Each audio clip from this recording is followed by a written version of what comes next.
सा किसी उत्तम पाठ्य पुस्तक यानी एक अच्छी टेक्स्ट बुक, एक बेहतर टेक्स्ट बुक का मूलभूत मानदंड नहीं है, यानी क्राइटेरिया नहीं है एक अच्छी टेक्स्ट बुक का कि वो टेक्स्ट बुक हम बेहतर मानेंगे, इफेक्टिव मानेंगे, अच्छी मानेंगे।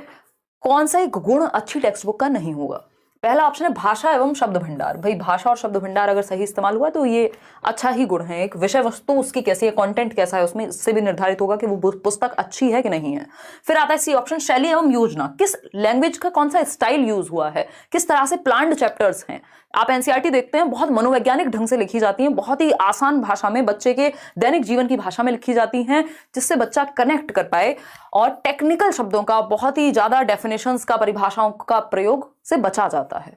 ठीक, तो मुद्रण एवं जिल्द चढ़ाना ये कोई भी अच्छी पुस्तक की शैली नहीं है। ये क्या है भाई, आप प्रिंट कर दिया आपने और उस पर कवर चढ़ा रहे हैं एक मोटा सा सुंदर सा, अंदर क्या है उससे फर्क नहीं पड़ रहा। तो अच्छी पुस्तक का मतलब ये नहीं है जो अपने कवर से अच्छी दिखती हो, है ना।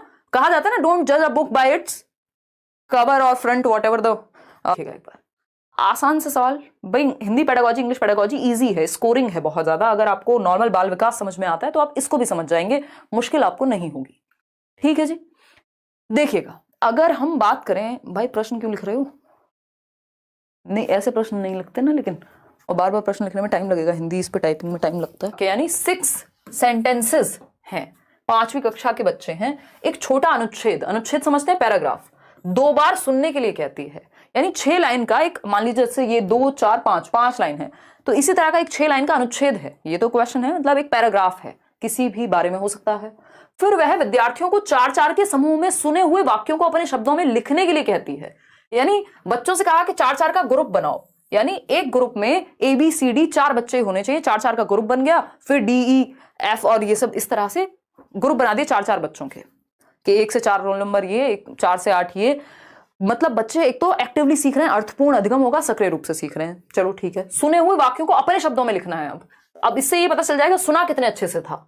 तो रचनात्मक लेखन है, ये रचनात्मक लेखन है, कुछ नया लिख रहे होंगे, नया तो नहीं लिख रहे हैं यहाँ, तो रचनात्मक कहाँ है इसमें।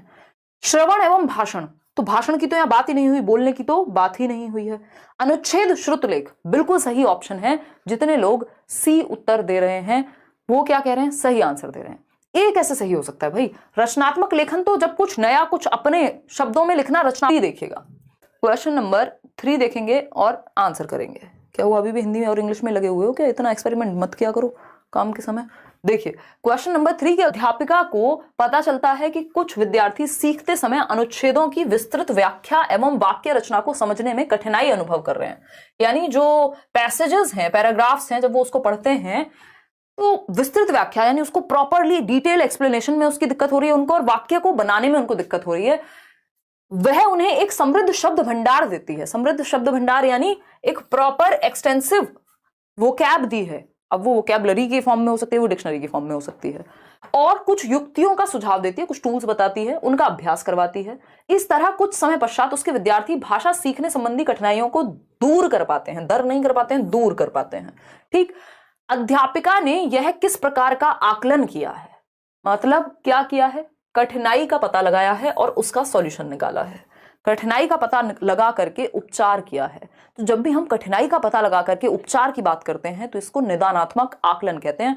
बिल्कुल आंख बंद करके आप उत्तर लगा सकते हैं। ये रचनात्मक आकलन, योगात्मक आकलन, स्थानात्मक आकलन, कुछ भी लिखा हो, अगर बच्चे के गैप को आइडेंटिफाई किया है, कमियों को पहचाना है, कठिनाई को पहचान के उस पर काम किया है, तो ये निदानात्मक आकलन है, डायग्नोस्टिक असेसमेंट कहते हैं। आगे बढ़ेंगे, क्वेश्चन नंबर 4 देखिएगा, आसान सा सवाल एक और।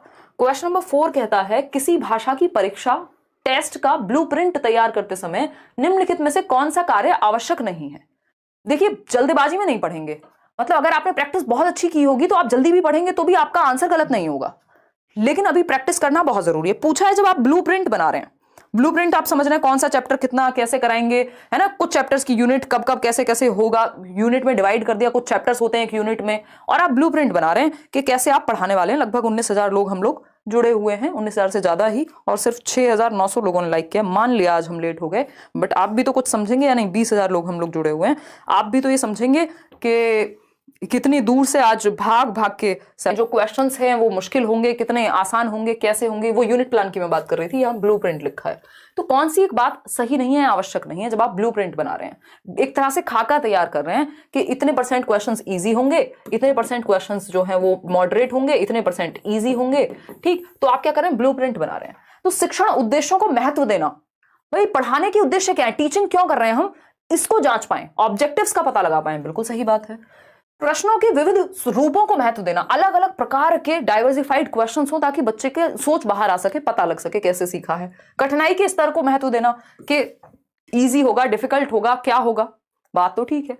लेखन की विविध शैलियों को महत्व देना, ये यहां महत्वपूर्ण नहीं। पट पर यानी ब्लैक बोर्ड पर स्पष्ट लेख में कुछ शब्द लिखता है, यानी एकदम क्लियर हैंडराइटिंग में कुछ लिखा है उन्होंने, और विद्यार्थी उन शब्दों को अपनी अभ्यास पुस्तिका में लिखते हैं, यानी वो जो उनकी नोटबुक है जिसमें वो प्रैक्टिस कर रहे हैं, उन्हीं शब्दों को वो लिख रहे हैं जो बोर्ड पे लिखा गया है। निम्नलिखित में से कौन सी विधि वर्तनी सिखाने की इस तकनीक से मेल खाती है। वर्तनी होती है स्पेलिंग, ठीक। तो स्पेलिंग को सिखाने के लिए कौन सा मेथड सही है, अगर हम बात करें, पहले टीचर ने लिखा, मान लीजिए टीचर ने लिखा कार्य, अब बच्चे देख रहे हैं ब्लैक बोर्ड से और कार्य लिख रहे हैं वैसे ही जैसे टीचर ने लिखा है अपनी अभ्यास पुस्तिका में, तो ये क्या हो गया, क्या बोलेंगे इसको, खेल विधि बोलेंगे। खेल तो यहाँ हो ही नहीं रहा, अभ्यास विधि बोलेंगे, ऐसा तो हमने कुछ नहीं पढ़ा है ना। ड्रिल तो वो होता है जब आप सेम चीज बार बार रिपीट कराए जा रहे हैं, ऐसी भी बात नहीं हो रही यहाँ।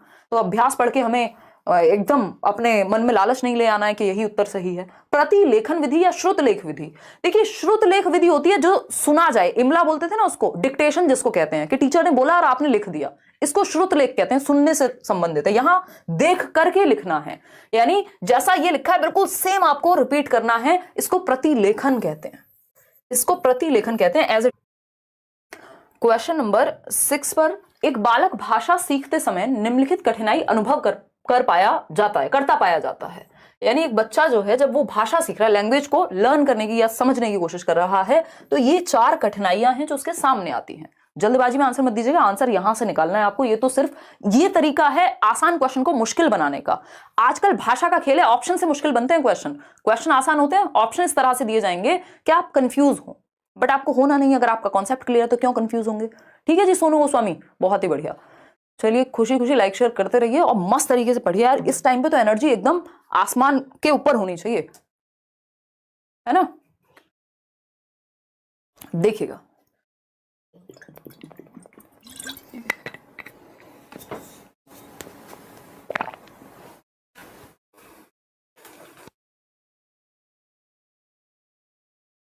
सर, हमने बात की थी पानी पीते हुए माइक ऑफ करने की, अभी याद आया। क है ऑप्शन नंबर 1 है, नाम तथा अक्षरों की ध्वनि को सीखने में कठिनाई, यानी बच्चे को नाम याद रखने में और ध्वनि को, यानी पेन को वो पिन बोल पा रहा है या उसको ध्वनि और नाम याद नहीं रखा जा रहा लेटर्स का, या जो भी वो सीख रहा है। ऊंचे स्वर में पढ़ते समय गलतियां करना, यानी जब हम उसको जोर से पढ़ने को कहते हैं तो वो गलतियां करता है बहुत ज्यादा। धीरे धीरे पढ़ें तो मे भी सही पढ़े। शब्दों और वाक्यों को पढ़ते समय दृष्टि बाधा, यानी रिवर्सल हो रहा होगा लेटर्स का, आगे पीछे कुछ कर रहा होगा, देखने में समस्या हो रही है, देख के समझने में समस्या हो रही है। फिर आता है डी ऑप्शन, लेखन कार्य को पूरा करने में अधिक समय लगाना। अब जिसको पढ़ने में समस्या हो रही है उसको लिखने में भी समस्या होगी। बताइए जरा बच्चे को समस्या है कहां, ये आप बताएंगे सरकार। ए ऑप्शन कह रहे हैं 44% लोग और सी ऑप्शन कह रहे हैं 41% लोग। बाकियों को इग्नोर कर देते हैं क्योंकि इनको तो हम काउंट ही क्या करें। ठीक, 44% लोग ए के साथ जा रहे हैं और 41% लोग सी कह रहे हैं, यानी ए और सी में आप लोग कंफ्यूज हैं, ऐसा मुझे फीडबैक मिला आपके इस पोल से। सही बात है, सही क्या होगा खुद सोचिए। राजीव अधिकारी कह रहे हैं मैम फ्रॉम वेस्ट बंगाल में अक्षमता, देखो सीखने में अक्षमता होती है लर्निंग डिसेबिलिटी, लेकिन यहां पर इससे भी ज्यादा प्रिसाइज आंसर है, टू द पॉइंट आंसर दिया हुआ है, जिसको हम डिसलेक्सिया कहते हैं। वाचन वैकल्य है, वाचन बोलने को कहते हैं। वाचन किसको कहते हैं, बोलने को कहते हैं। पठन वैफल्य भी कह देते हैं। डिसलेक्सिया के कई नाम है और हिंदी में तो कई नाम आपको मिल ही जाएंगे। वैफल्य। बट आगे बढ़ेंगे क्वेश्चन नंबर 7, देखिएगा क्वेश्चन नंबर 7 ये कहता है, एक अध्यापिका लखनऊ पर पाठ पढ़ाती हैं। लखनऊ हम सभी को पता है नवाबों का शहर कहा जाता है, या जो भी आप कहना चाहें, बड़े प्यार से वहां की भाषा, अदब की भाषा ऐसा कहा जाता है। मैं चाहूंगी कभी मौका मिलेगा, शायद मेरा एक सेमिनार भी था, मुझे याद नहीं कब था। देखिए मतलब है था मीन्स है। एक अध्यापिका लखनऊ पर पाठ पढ़ाती हैं। विद्यार्थियों द्वारा मौन पठन के पश्चात, मौन पठन समझते हैं, साइलेंट रीडिंग, वह उनसे निम्नलिखित प्रश्न करती हैं। लखनऊ के बारे में कोई पाठ पढ़ाया, कोई चैप्टर पढ़ाया, कोई लेसन पढ़ाया, और उसके बाद जब ये हो गया तो उनको कहा गया कि एक काम करो, आप खुद से पढ़ो ये चैप्टर, मौन पठन करो, साइलेंट रीडिंग करो। साइलेंट रीडिंग में क्या है, पोल आने से पहले ही गायब हो जाता है क्वेश्चन। साइलेंट रीडिंग में आपका दिमाग और आपकी आंखें एक्टिव होती हैं, जबान से आप कुछ नहीं बोलते, चुपचाप से पढ़ते हैं और मन में समझने की कोशिश करते हैं। हजरतगंज में शोर क्यों नहीं था, ये एक क्वेश्चन पूछा। लखनऊ को नवाबों का शहर क्यों कहा जाता है, देख रहे हो अंतर्यामी हो गई हूं मैं, पहले ही समझ आ गया था कि ये सब आएगा। लखनऊ को नवाबों का शहर क्यों कहा जाता है, निम्नलिखित में से कौन सा अ व ब प्रश्नों की प्रकृति को परिभाषित करता है। यानी ये जो प्रश्न है ये पाठ से ही संबंधित हैं और बच्चों को पहले पढ़ाया गया और फिर उनको पढ़ने को कहा गया है मौन पठन, यानी उनके दिमाग में ये चीज उस चैप्टर से रिलेटेड होगी। इतनी बात सही है या कोई दिक्कत है? अब ये क्योंकि इस चैप्टर में ही निहित होगा, ये सिंपल याद रखने वाली भी चीज है इसमें कि मौन पठन के पश्चात, ये किसी चीज के बारे में बताने के पश्चात जब हम प्रश्न कर रहे हैं तो वो उससे संबंधित है, उस पार्ट से संबंधित है। पुनरावृत्त्यात्मक प्रश्न नहीं कहेंगे क्योंकि ये प्रश्न पहले कराया नहीं है। कालांतरित और सिर्फ प्रश्न कराने के बाद होता, पढ़ाने के बाद होता तो फिर भी कह सकते थे कि भाई ठीक है। कालांतरित प्रश्न, परिचयात्मक प्रश्न, परिचय की बात कर रहे हैं, ये बोध की बात कर रहे हैं, नहीं। ये सिंपल, अगर हम देखेंगे इसके चारों ऑप्शन आपको सही लगेंगे, लेकिन ये एक फैक्चुअल क्वेश्चन है जिसको आपको दिमाग में रखना है कि मौन पठन के पश्चात जो क्वेश्चंस पूछे जाते हैं हम उनको कालांतरित प्रश्न कहते हैं। क्वेश्चन नंबर 8 देखिएगा। क्वेश्चन नंबर 8 है, ये कहता है निम्नलिखित में से कौन सा मौन पाठ का लाभ नहीं है। मौन पाठ समझते हैं आप, साइलेंट रीडिंग। अभी हमने बात की थी आपकी आंखें यानी आपकी आईज और आपका मस्तिष्क, आंखें और मस्तिष्क यानी ब्रेन आपका और आपकी आंखें ये एक्टिव होती हैं और आप बेहतर तरीके से मन में कॉम्प्रिहेंड कर पाते हैं। इसी को मौन पठन यानी साइलेंट रीडिंग कहते हैं। जब बाहर आवाज नहीं आती, आप मन में समझ रहे होते हैं पढ़ के, जैसे आप ट्रेन में जा रहे हैं कोई बुक पढ़ रहे हैं, साइलेंट रीडिंग है। एक तो इसका लाभ क्या नहीं है, यह विद्यार्थियों की झिझक और संकोच दूर करता है। ये गलत है क्योंकि जब बच्चे ने मन में पढ़ लिया, सही पढ़ा के गलत पढ़ा किसे पता लग रहा है, तो संकोच कहां से दूर हुआ? संकोच तो जब बच्चा क्लास में खड़ा होता और पढ़ता सबके सामने तब दूर होता, झिझक तो तब दूर होती, उच्चारण तो तब अच्छा होता। ठीक, यह विद्यार्थियों की ऊर्जा बचाता है। हाँ, ये बात बिल्कुल है कि आपकी एनर्जी बच जाएगी, क्योंकि अभी जैसे मैं 1 घंटे, 1.5 घंटे, 3 घंटे जब क्लासेस होती हैं तो जब इतना चिल्ला के, क्योंकि बिना बोले तेज एनर्जी नहीं आती। अब मैं धीरे धीरे बोलूंगी, अच्छा आज हम एक क्वेश्चन करेंगे, ऑप्शन ए है बच्चों, है ना, ये वो वाले बिल्कुल ओल्ड स्कूल टीचिंग वाली फीलिंग दे रहा है, ये ट्रेडिशनल टीचिंग है। आज के समय में एनर्जी चाहिए हमको, तो वो अपने आप ही ऊर्जा बहुत खर्च होती है। बच्चों को मन में पढ़ने की आदत हो गई, अपने साथ बैठ के सीखने की आदत हो गई। ठीक, लेकिन ए ऑप्शन गलत है, इसीलिए सही है कि ये कोई लाभ नहीं है। झिझक और संकोच दूर नहीं हो पाएगा। क्यों? क्योंकि वो मन में पढ़ रहा है। तो किसी को क्या पता, झिझक तो जब दूर होगी ना, जब आप मान लीजिए आपको स्टेज फियर है। यहां से आंसर करना है आपको, 6 है बल्कि, बताइएगा। फटाफट से पढ़िए और इसका जवाब दीजिए, फिर मैं पढ़ूंगी आपके बाद। पहले आप पोल में जवाब दीजिए इसको पढ़ के, आपके पास है कुछ 30 सेकेंड।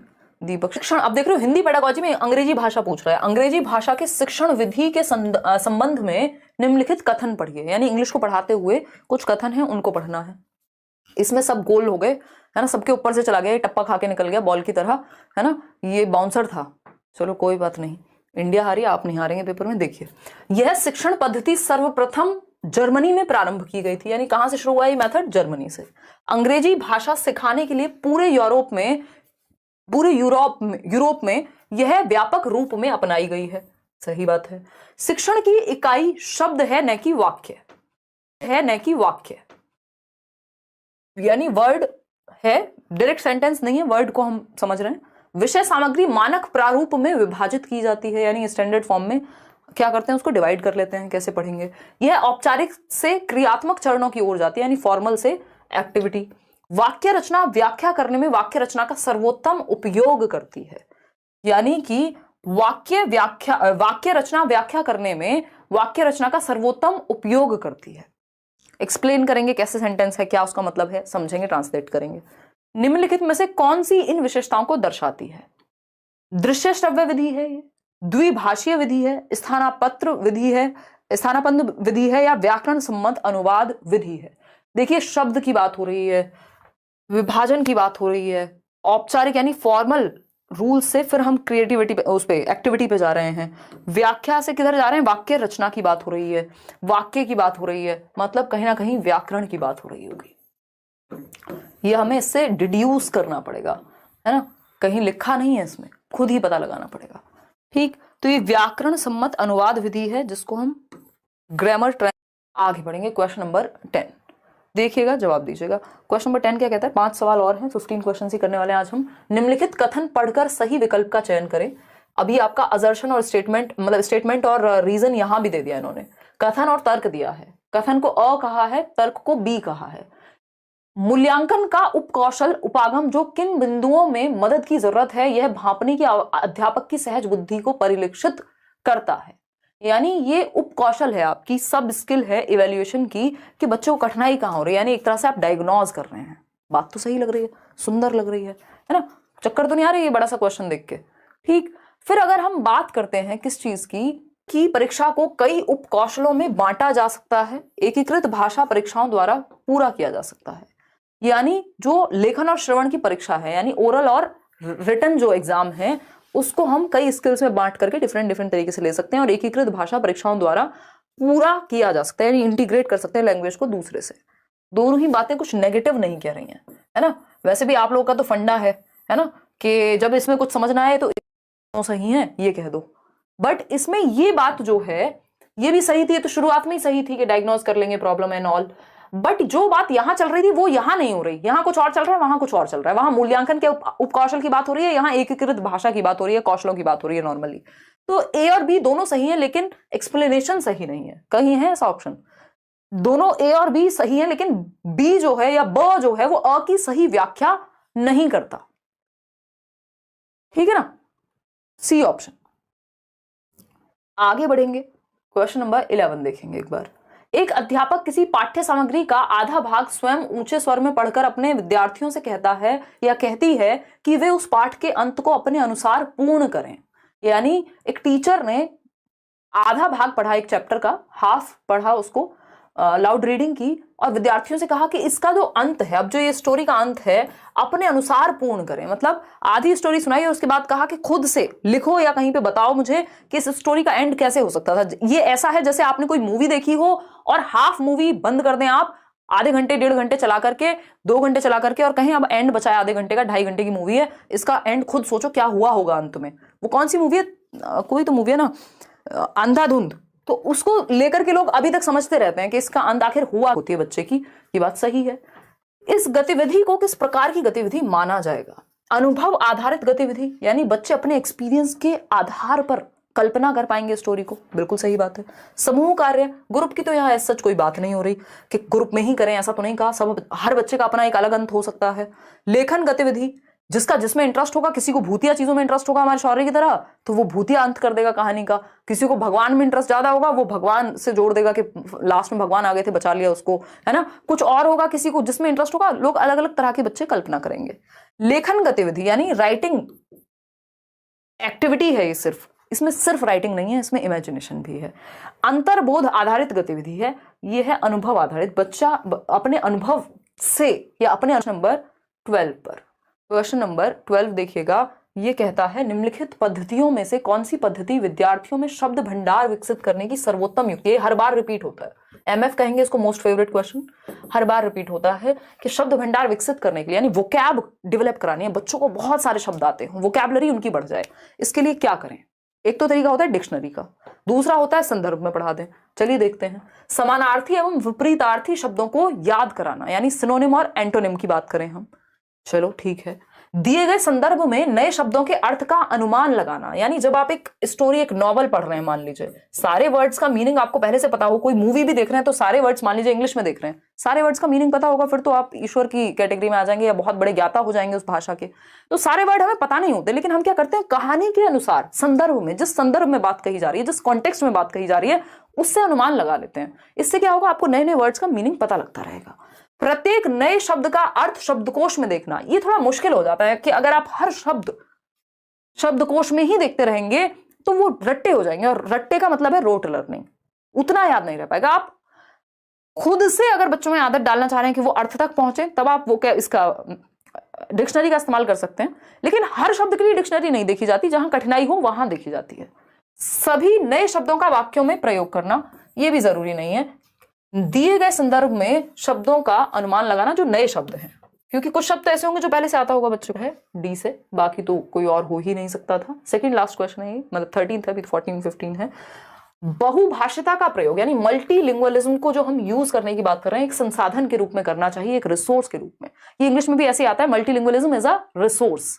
क्या है बताइए? शिखा कह रही है सुपर चैट नहीं हो रहा। शिखा आप तो ऐसे ही पूछ लो, आपका क्वेश्चन तो ऐसे ही दिख गया मुझे। यानी एक क्लास में कई सारी भाषाएं बोलने वाले बच्चे होंगे, एक क्लास में कई सारी भाषाओं का प्रयोग हो सकता है, बात तो सही है। बच्चे बहुत सी भाषाएं सीख सकें, यानी कई सारी भाषाएं सीख जाएं, इसलिए संसाधन के रूप में करना चाहिए, हो सकता है भाई। शिक्षक बहुत सी भाषाएं सीख सके, शिक्षक का को सिखाना मुख्य उद्देश्य नहीं है। सीख रहे हैं बड़ी अच्छी बात है, लेकिन मुख्य उद्देश्य शिक्षक को सिखाना नहीं है। प्रत्येक बच्चे को सुरक्षा एवं स्वीकृति का एहसास हो, ये बात ज्यादा बेहतर है, क्योंकि जब आप बहुभाषा का प्रयोग होने देंगे, मल्टीपल लैंग्वेजेस का प्रयोग क्लासरूम में होने देंगे, तो बच्चे को एक्सेप्टेंस मिलेगी। मान लीजिए कोई बच्चा भोजपुरी बोलता है और आप बोलने दे रहे हैं, क्लास में कई सारी भाषाएं बोली जाती हैं, आप इस बात को नॉर्मली ले रहे हैं, तो उसको अपने ऊपर शेम महसूस नहीं होगी कि स्कूल में तो बच्चे अंग्रेजी बोलते हैं या शुद्ध हिंदी बोलते हैं, मैं अपने जो बोली है या जो भी मेरा देशज प्रभाव है या जो भी क्षेत्रीय प्रभाव है उसको नहीं हटा पा रहा हूं। उसको एक्सेप्टेंस फील करानी, बच्चे को सिक्योर फील कराना है, इसीलिए बहुभाषिता को हम रिसोर्स मान सकते हैं। बहुत सी भाषाओं से वर्जित होते हैं, क्यों भाई? मल्टीपल लैंग्वेजेस होनी चाहिए, वर्जित क्यों होंगे? ऐसा हो सकता है। क्वेश्चन नंबर 14 देखिएगा, क्वेश्चन नंबर 14 देखिए और जवाब दीजिए। होल लगा दिए? दिख तो नहीं रहे, बहुत स्लो सकते हैं। कक्षा में विद्यार्थियों को प्राय कहानी सुनाई जानी चाहिए, यानी हमें कहानी सुनाते रहना चाहिए बच्चों को। क्यों? विद्यार्थियों का मनोरंजन होता है, तो डांस भी करके दिखा दीजिए, सिर्फ कहानी क्यों सुनानी है ना? तो मनोरंजन तो और भी तरीके से हो सकता है, बट ठीक है मान लेते हैं। इससे नैतिक शिक्षा मिलती है, हो सकती है भाई।